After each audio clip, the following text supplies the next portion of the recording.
Alors je m'appelle Célestine Roland et je suis partie en Italie. En regardant sur les listes que propose AFS, j'ai vu l'Italie et je me suis dit « Oh, mais c'est vrai, une fois j'ai fait un voyage à Rome, j'avais tellement adoré, quand j'étais petite, j'avais tellement un bon souvenir et je me suis dit « Bah allez, on met l'Italie, on verra bien ». Et puis du coup j'ai été prise en Italie et en fait je suis super contente.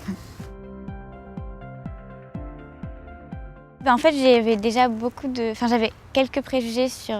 j'étais un peu déçue d'être prise dans le Nord. Parce qu'en fait, au début, quand je m'imaginais l'Italie, j'imaginais beaucoup plus le sud, au bord de la mer, avec le soleil.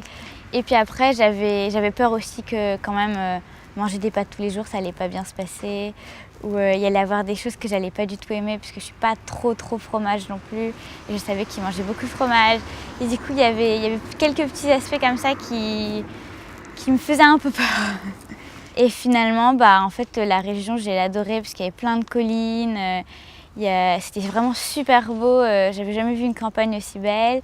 Et puis en fait, les pâtes, si j'en mangeais pas pendant une journée, je demandais à ma famille d'accueil « Ça fait longtemps qu'on n'a pas mangé de pâtes !»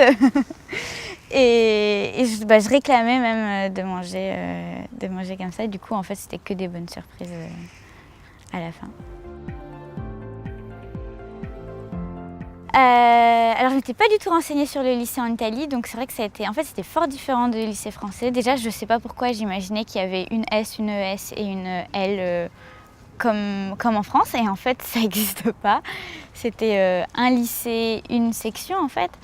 Et au début j'étais dans le lycée linguistique, donc je faisais du français, je faisais de l'anglais, de l'allemand, et ça s'est plutôt bien passé, même si en fait, j'étais dans un tout petit lycée et c'est vrai que la relation avec les profs et les élèves, au début, ça m'a un peu... Au début, j'ai trouvé ça très bien parce que c'était très convivial. Et puis des fois, je trouvais que ça allait trop loin puisqu'il y avait des élèves qui... J'avais l'impression qu'en fait, il y avait un manque de respect. C'est toi-même qui dois apprendre tes cours au fur et à mesure parce qu'à un bout d'un moment donné, le prof, il va te dire « La semaine prochaine, il y a une interro ».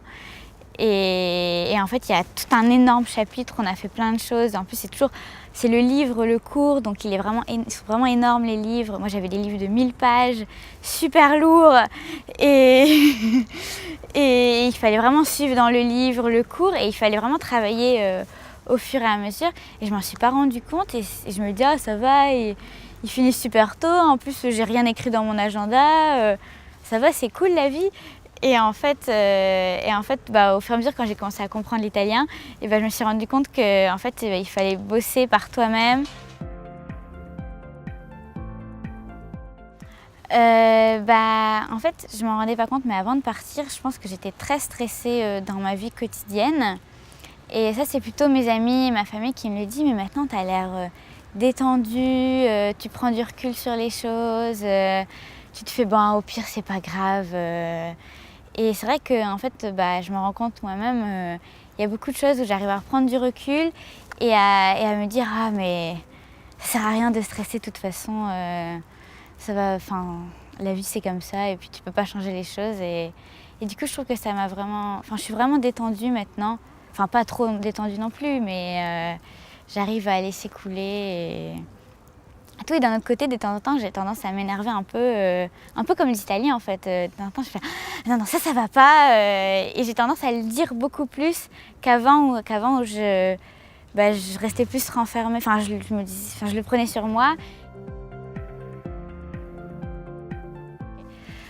Sono partita in Italia e all'inizio era un po' duro, però poi tutto è andata bene e poi con gli altri stranieri che erano nella mia città era davvero molto bello e quindi vi consiglio di andare anche voi in Italia perché è un paese meraviglioso.